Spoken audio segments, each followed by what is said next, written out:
De volta ao nosso programa desta terça-feira, está conversando sobre a duplicação da BR-304.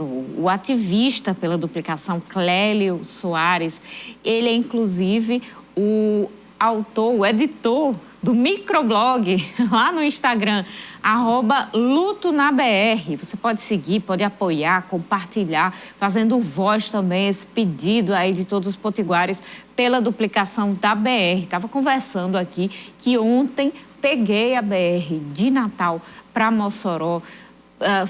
A viagem, Clélio, durou mais tempo que o normal, porque estava extremamente movimentada nas duas vias, muito difícil fazer a ultrapassagem e a gente realmente vê muita irresponsabilidade dos motoristas, principalmente quando está muito movimentada a pista. Então, é uma necessidade da população, mas também uma necessidade econômica, né, Vunucci? É verdade, a gente sabe da necessidade que existe do escoamento de grandes produções e a frequência como os caminhões se deslocam pela 304. Eu também passei pela BR ontem, Carol, e sempre noto que quem é rico, quem é possuidor de grandes veículos, eles também levam uma certa vantagem, entre aspas, numa pista como esta, que é uma pista de difícil ultrapassagem, mas os grandes carros, né, potentes, eles acabam buscando ali, de uma forma até exagerada,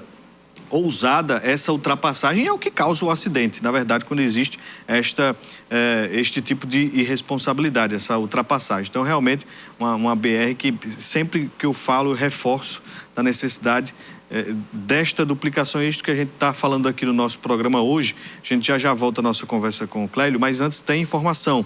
A gente fala sobre os municípios do Rio Grande do Norte, que estão aí temendo mudanças com relação à prévia divulgada pelo censo do IBGE. Pelo menos 27 cidades potiguares podem ter redução nos recursos repassados pelo Fundo de Participação dos Municípios, já agora no começo de 2023.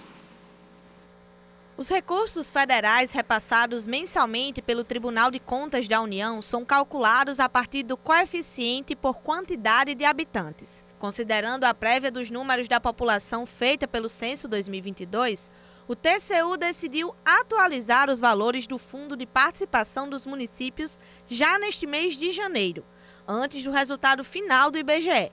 A atitude está sendo criticada por prefeitos. Nós fomos surpreendidos. Por quê? Porque existe uma lei complementar, a Lei 165 de 2019, que ela diz o seguinte, que até a conclusão final do novo censo do IBGE, os municípios que tiverem perdas nos seus coeficientes, eles estarão automaticamente congelados até que o IBGE conclua 100% de um novo censo, né? E a gente entende que isso não ocorreu. O que o IBGE mandou para o TCU foi uma estimativa populacional, como vem mandando todos os anos, entendeu? Assim como a Confederação Nacional dos Municípios, a Federação dos Municípios do Rio Grande do Norte pede a revisão da decisão do TCU. De acordo com a FEMURNE, caso a decisão do Tribunal de Contas se mantenha, 27 municípios potiguares vão ter perdas no Fundo de Participação. Essa redução de recursos pode afetar, por exemplo, serviços básicos oferecidos à população, como a saúde. São 800 municípios no Brasil que estão nessa situação. Esses municípios do Brasil inteiro perderão mais de 3 bilhões de reais. E aqui no Rio Grande do Norte, especificamente, eles terão uma perda de 100 milhões de reais durante esse ano de 2023. Não houve tempo para planejamento. Muitos desses municípios que tiveram a diminuição do seu coeficiente ainda estão sendo contados, a sua população não foi concluído 100%, não houve nem a última repasse. Então, realmente foi uma decisão equivocadíssima por parte do TCU. Entre os municípios afetados estão Currais Novos, Macau, Upanema e o Marizal. Maior cidade do Alto Oeste Potiguar, Pau dos Ferros também está na lista e pode sofrer uma das maiores perdas. Pau dos Ferros se encontra numa situação de extrema preocupação. Hoje nós somos coeficiente 1,6 E diante da prévia, né, que foi divulgada, os números que foram divulgados previamente pelo IBGE, Pau dos Ferros desce para o coeficiente 1,4, isso implica na perda de recursos, né? Aí eu estou falando de um montante de quase R$400 mil mês, então é realmente frustrante, né, que isso venha a acontecer de fato. No Brasil inteiro, 702 municípios estão nessa situação. Somados, os valores perdidos pelos 27 municípios potiguares chegam a R$100 milhões, com a redução já sentida a partir do dia 10 de janeiro. A FEMURNE pretende recorrer na Justiça para tentar reverter a situação. Então vamos apresentar uma minuta para que os prefeitos aí possam, com as suas procuradorias, ou também analisando se for melhor ser coletivamente pela FEMURNE, a gente entrar com essa ação já a partir de amanhã. Voltando aqui o nosso cenário político, nesta terça-feira, tem muito assunto para a gente conversar sobre essa questão dos municípios, né, dos repasses aos municípios, mas vamos seguindo aqui para a nossa entrevista e a gente ainda vai voltar a essa temática em outros programas com entrevista aqui no nosso estúdio. Quero aproveitar, antes que eu esqueça, mandar um alô para Everton, do Abolição 3, que me abordou hoje, disse que gosta muito da gente, como dupla. Oh, beleza. E que não gosta muito de acompanhar a política, não, mas acompanha porque gosta dos nossos comentários. Então, ele disse que gosta de acompanhar com a gente. Exatamente. Muito obrigada, Everton, pelo carinho. Clélio, falando sobre as possibilidades de duplicação da BR-304, muito já se tinha conversado sobre o assunto no ano passado, né? Nos últimos anos, você através do movimento Luto na BR. Com quem você já chegou a dialogar sobre a questão e em que ponto anda uma licitação que estaria sendo realizada pelo DENIT? Olha, recentemente eu estive no DENIT, né, com o inspetor da Polícia Rodoviária Federal, que é um parceiro gigantesco dessa luta, diga-se de passagem, é um cara que está ali sempre apoiando e fornecendo dados, que é fundamental, e eles também legitimam essa luta, né? Então, isso é muito fundamental. Então, meu agradecimento ao Luiz. Com relação à visita que eu fiz ao DENIT com ele, o que está sendo licitado lá é no plano de contratação anual do DENIT, né, porque o DENIT tem uma rubrica própria, né, um valor financeiro, então eles decidiram, com essa rubrica, fazer uma contratação de uma empresa para fazer o projeto. Então, o que foi conversado, né, é que lá, essa BR-304 ela foi dividida inicialmente em 5 lotes. O primeiro lote está sendo feito, que é o da Reta Tabajara, que está aí, fizeram um trabalho de macumba e, infelizmente, até hoje a gente não conseguiu de fazer e só em 4 anos foi entregue 4 quilômetros, ou seja, 1 quilômetro por ano. Se a gente for nessa taxa aí, daqui a uns 300 anos a gente termina a BR-304. Mas, fora a brincadeira à parte, então está faltando aí 4 lotes ser feito o projeto. Então, é isso que me mais surpreende, é que essa BR ela foi finalizada aí a pavimentação em 1970. Então, são 52 anos que de lá para cá foram duplicados 33 quilômetros, a entrada de Mossoró e Parnamirim. Então, 4 lotes restantes, que totaliza aí 280 quilômetros, não tem nem projeto. Faz 50 anos que ninguém conseguiu fazer o projeto, com papel e tal, contratar uma empresa. Então, o DENIT decidiu, com a rubrica própria, fazer essa contratação dessa licitação da empresa que vai fazer o projeto. Então, a ideia é o quê? Fazer esse projeto em 4 lotes. Depois que terminar o projeto pronto, vai partir para a fase de execução. Na fase de execução, 2 lotes. Né? Pega-se, né, agrupa-se 2 lotes e faz a licitação para 2 empresas. Então, para 2 empresas pegar e fazer a duplicação em pontos diferentes. O que é interessante de ser feito, ao meu ver, né, é que esse ano a gente consiga ter esse projeto feito, por isso que a cobrança tem que ser intensa para que a gente tenha um projeto, para que a gente consiga incluir esse projeto na LDO de 2024. Porque, como é uma obra faraônica, 2 bilhões, 2, 3, 4, não sei quanto vai custar, mas estima-se inicialmente 2 bilhões.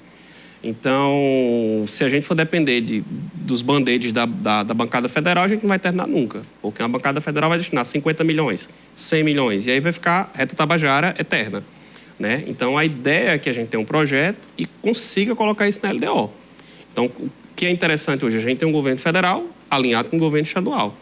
No passado, né, o Jean Paul Prats, ele lançou na LDO, né, de 2023, e houve aquele veto, e houve aquela briga, né, Bolsonaro vetou, mas, de fato, a gente não tem um projeto. Então, assim, até fica difícil de você conseguir orçar e direcionar recursos para isso. Então, espera-se, eu espero, né, e a minha cobrança esse ano vai ser ações que visem acelerar esse processo, para que a gente tenha esse projeto em mãos, para poder brigar com os deputados, fazer com que a bancada federal, com que os senadores, com que a governadora, que já sinalizou isso, é muito bom, porque assim, eu não me recordo, na memória recente da gente, de um governador abrir a boca para dizer vamos trabalhar para fazer, né? É isso que eu ia questionar aqui a você, porque isso foi no discurso de posse da governadora Fátima, falando sobre a duplicação da BR-304, que é uma obra federal, mas ela, como governadora do estado, né, inclusive confirmando a sua posição alinhada com o presidente Lula lá em Brasília, fala na duplicação da 304. Só que a gente já ouviu deputado federal, estadual, senador, muitos políticos falando sobre isso.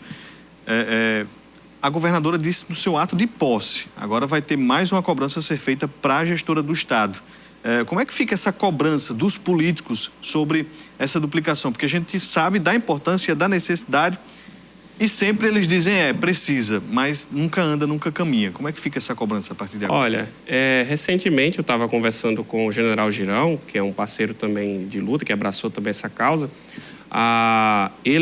O primeiro ato dele, assim que foi reeleito, né, foi enviar um ofício para a bancada, para o diretor da bancada federal, que é o Benes Leocádio, cobrando a relocação dos recursos, assim como foi antes do período da pandemia, para 4 obras de infraestrutura, que é a Reta Tabajara, um poço na cidade que eu não lembro agora, e mais 2 obras de infraestrutura, com relação à infraestrutura hídrica, e uma central de rádio e comunicação do pessoal da PM. Então, mas é uma cobrança que ele já fez de imediato à bancada federal, ou seja, para que a bancada federal termine aquilo ali, que é a Reta Tabajara. Precisa terminar, gente.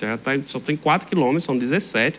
É um absurdo, né? 4 de 17. Sim, são 4 de 17. Então, precisa terminar aquilo ali. 4 anos do governo que passou e conseguiu se entregar 4 quilômetros duplicados. Então, precisa de mais 4 para poder entregar mais 4 e aí vai ficar... Porque a obra teve início ali de projeto, de licitação, 2015, foi mais de 10 anos, né? 2015 foi quando começou a andar novamente, mas já tem isso mesmo, uns 10 anos. Então, assim, é algo que a gente precisa estar atento, porque inicialmente eram 170 milhões, já vai com 365 milhões de gasto, entendeu? Então, é dinheiro público, né? E a gente precisa estar atento com isso, e as vidas que vão se perdendo. Então, o apoio que eu tive, né, com relação a essa questão política, né, que eu tenho mais próximo, realmente é o general Girão, que ele tem dado um apoio nesse sentido de estar cobrando, estar direcionando emendas. Então, nos próximos 4 anos também vou contar com essa vertente política aqui do nosso estado, que é o general, o senador Rogério, e também os senadores, os deputados de centro e de esquerda. Tenho que sentar com todos para a gente conversar e focar. Como eu disse, é um projeto que é intersecção, não é algo de um ou de outro. Mas é muito bom a questão da governadora. No próximo bloco a gente fala um pouquinho mais sobre isso. Vamos para um rápido intervalo, daqui a pouco a gente volta.